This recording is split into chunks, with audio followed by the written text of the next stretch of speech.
Lebanon ಮೇಲೆ Israel ದಾಳಿಗೆ ವಿಶ್ವಸಂಸ್ಥೆ ಖಂಡನೆಯನ್ನು ವ್ಯಕ್ತಪಡಿಸ್ತಾ ಇದೆ. ಇಸ್ರೇಲ್ ನಡೆಸ್ತಾ ಇರುವಂತಹ ದಾಳಿ ಪ್ರಾದೇಶಿಕ ಶಾಂತಿಗೆ ಬೆದರಿಕೆಯನ್ನ ಒಡ್ಡಲಾಗ್ತಾ ಇದೆ. ಇರಾನ್ ಅಮೆರಿಕ ಶಾಂತಿ ಮಾತುಕತೆಗೂ ಕೂಡ ತಡೆಯನ್ನ ಒಡ್ತಾ ಇದೆ. ವಿಶ್ವಸಂಸ್ಥೆ ಮುಖ್ಯಸ್ಥ ಆಂಟೋನಿಯೋ ಗುಟೆರಸ್ ಖಂಡನೆಯನ್ನು ವ್ಯಕ್ತಪಡಿಸುತ್ತಿದ್ದಾರೆ.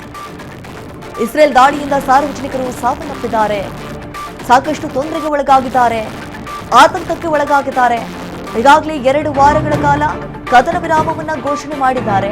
ಅಟ್ಲೀಸ್ಟ್ ಸುಮ್ಮನೆ ಇರಬೇಕಲ್ಲ. ಈಗಾಗಲೇ ಇಸ್ರೇಲ್ ಲೆಬನಾನ್ನ ಹಿಜ್ಬುಲ್ಲಾ ನೆಲೆಗಳ ಮೇಲೆ ತೀವ್ರವಾಗಿ ವೈಮಾನಿಕ ದಾಳಿಯನ್ನ ಮಾಡೋದಕ್ಕೆ ಮುಂದಾಗಿದ್ದಾರೆ.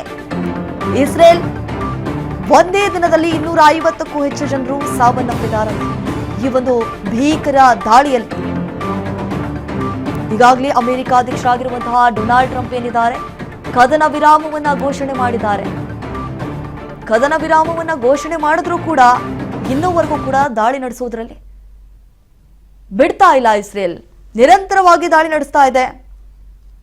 ಈ ದಾಳಿಗಳಿಗೆ ಪ್ರತಿಕಾರವಾಗಿ ಇರಾನ್ ಪ್ರಮುಖ ತೈಲ ಮಾರ್ಗ ಏನಿದಾವೆ ಅವೆಲ್ಲವನ್ನ ಕೂಡ ಬಂದ್ ಮಾಡುವಂತಹ ಕೆಲಸಕ್ಕೆ ಮುಂದಾಗಿದ್ದಾರೆ. ಇರಾನ್ ಜೊತೆಗಿನ ಕದನ ವಿರಾಮವು ಲೆಬನಾನ್ಗೆ ಅನ್ವಯಿಸುವುದಿಲ್ಲ ಅಂತ ಹೇಳಿ ನೇರಾನೇರವಾಗಿ ಇಸ್ರೇಲ್ ಹೇಳಿರುವಂಥದ್ದು. ಇರಾನ್ನಿಂದ ಹಡಗುಗಳಿಗೆ ಹೆಚ್ಚು ಶುಲ್ಕ ವಿಚಾರಕ್ಕೆ ಸಂಬಂಧಪಟ್ಟಂತೆ ಇರಾನ್ಗೆ ಡೊನಾಲ್ಡ್ ಟ್ರಂಪ್ ವಾರ್ನಿಂಗ್ ಕೊಟ್ಟಿದ್ದಾರೆ.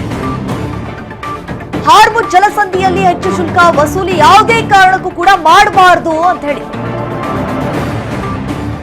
ಏನೀಗ ಶುಲ್ಕವನ್ನ ಹೆಚ್ಚು ಮಾಡಿದಿರಲ್ಲ, ಅದನ್ನ ಇಲ್ಲಿಗೆ ಸ್ಟಾಪ್ ಮಾಡಿಲ್ಲ ಅಂತಂದ್ರೆ ನೋಡಿ ಅಂತ ಹೇಳಿ ಎಚ್ಚರಿಕೆಯನ್ನ ಕೊಟ್ಟಿದ್ದಾರೆ. ಹಾಗೆ ಮಾಡುವುದನ್ನ ಇರಾನ್ ಕೂಡಲೇ ನಿಲ್ಲಿಸಬೇಕು. ಇರಾನ್ ವರ್ತನೆ ಅಗೌರವದ ನಡೆ ಅಂತ ಹೇಳಬಹುದು. ಈಗಾಗಲೇ ಹಾರ್ಮುಜ್ ಜಲಸಂಧಿಯನ್ನ ಬಂದ್ ಮಾಡಿದೆ ಇರಾನ್. ಮತ್ತೆ ಯಾಕಂತಂದ್ರೆ ಇಸ್ರೇಲ್ ಯಾವಾಗ ತನ್ನ ಪ್ರತಿಕಾರವನ್ನ ತೀರಿಸ್ಕೊಳ್ತಾ ಇದೆ, ಲೆಬನಾನ್ ಬೈರುತ್ ಮೇಲೆ ಯಾವ ರೀತಿ ದಾಳಿ ಮಾಡ್ತಾ ಇದೆ, ವೈಮಾನಿಕ ದಾಳಿ, ಇದರಿಂದ ಇರಾನ್ ಈಗ ಕಂಗೆಟ್ಟು ಹೋಗ್ಬಿಟ್ಟಿದೆ. ಈ ಹಾರ್ಮುಜ್ ಜಲಸಂಧಿಯನ್ನ ಬಂದ್ ಮಾಡಿದೆ, ಹೆಚ್ಚು ಶುಲ್ಕವನ್ನ ಕೂಡ ವಿಧಿಸ್ತಾ ಇದೆ. ಇದಕ್ಕೆ ರೋಷಾವೇಶವನ್ನು ವ್ಯಕ್ತಪಡಿಸುತ್ತಿದ್ದಾರೆ ಡೊನಾಲ್ಡ್ ಟ್ರಂಪ್.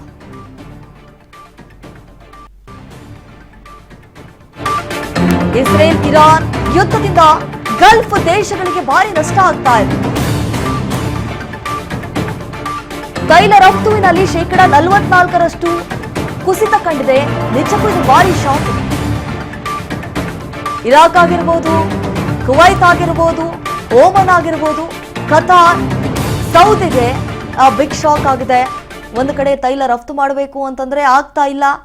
ಎಲ್ಲ ಹಾರ್ಮುಜ್ ಜಲಸಂಧಿಯನ್ನ ಬಂದ್ ಮಾಡಿಬಿಟ್ಟಿದ್ದಾರೆ. ಯಾವ ಕಡೆ ರಫ್ತು ಮಾಡಬೇಕು ಒಂದು ಗೊತ್ತಾಗ್ತಾ ಇಲ್ಲ. ಹೇಳಿ ಕೇಳಿ 44% ಕುಸಿತ ಕಾಣ್ತಾ ಇದೆ. ಇದರಿಂದ ನಿಜಕ್ಕೂ ನಷ್ಟವನ್ನು ಅನುಭವಿಸುತ್ತಿದ್ದಾರೆ ಗಲ್ಫ್ ರಾಷ್ಟ್ರಗಳೇನಿದ್ದಾವೆ. ಫೆಬ್ರವರಿಯಿಂದ ಮಾರ್ಚ್ ತಿಂಗಳ ಅವಧಿಯಲ್ಲಿ ಭಾರಿ ಇಳಿಕೆ ಕಂಡಿತ್ತು. ಫೆಬ್ರವರಿಯಲ್ಲಿ ಇರಾಕ್ನಿಂದ 94 ಮಿಲಿಯನ್ ಬ್ಯಾರಲ್ ತೈಲ ರಫ್ತಾಗಿತ್ತು. ಮಾರ್ಚ್ನಲ್ಲಿ 17 ಮಿಲಿಯನ್ ಬ್ಯಾರಲ್ ತೈಲ ರಫ್ತಾಗಿತ್ತು. ಫೆಬ್ರವರಿಯಲ್ಲಿ ಕುವೈತ್ನಿಂದ 35 ಮಿಲಿಯನ್ ಬ್ಯಾರೆಲ್ ತೈಲ ರಫ್ತಾಗಿತ್ತಂತೆ. ಬರೀ ಒಂದೇ ತಿಂಗಳಲ್ಲಿ 35 ಮಿಲಿಯನ್ ಬ್ಯಾರಲ್. ಮಾರ್ಚ್ನಲ್ಲಿ 9 ಮಿಲಿಯನ್ ಬ್ಯಾರಲ್ಗೆ ಕುಸಿತ ಕಂಡಿದೆ. ನೋಡಿ, ಫೆಬ್ರವರಿಯಲ್ಲಿ ಇರಾಕ್ನಿಂದ 94 ಮಿಲಿಯನ್ ಬ್ಯಾರಲ್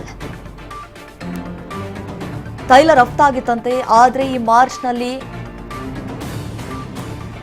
ಅದರ ಅರ್ಧದಷ್ಟು ಕೂಡ ರಫ್ತಾಗಿಲ್ಲ ಅಂತ ಹೇಳಿ ಕೂಡ ಈಗಾಗಲೇ ನಷ್ಟವನ್ನು ಅನುಭವಿಸುವಂತಹ ಪರಿಸ್ಥಿತಿಗೆ ಒಳಗಾಗಿದ್ದಾರೆ ಈ ಗಲ್ಫ್ ರಾಷ್ಟ್ರಗಳು. ನಿಜಕ್ಕೂ ನಮಗೆ ತುಂಬಾ ಲಾಸ್ ಆಗ್ತಾ ಇದೆ, ದಯವಿಟ್ಟು ಈ ರೀತಿಯಾಗಿ ಆಗಬಾರ್ದು, ಯುದ್ಧವನ್ನ ನಿಲ್ಲಿಸಿ ಇಲ್ಲಿಗೆ ಅಂತ ಹೇಳಿ ಕೂಡ ಬೇಡ್ಕೊಳ್ಳುವಂತಹ ಪರಿಸ್ಥಿತಿಗೆ ಒಳಗಾಗಿದ್ದಾರೆ.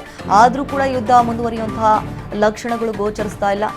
ಮತ್ತಷ್ಟು ದಿನ ಈ ಯುದ್ಧ ಇನ್ನು ಮುಂದುವರಿಯುತ್ತೆ ಆಬ್ವಿಯಸ್ಲಿ.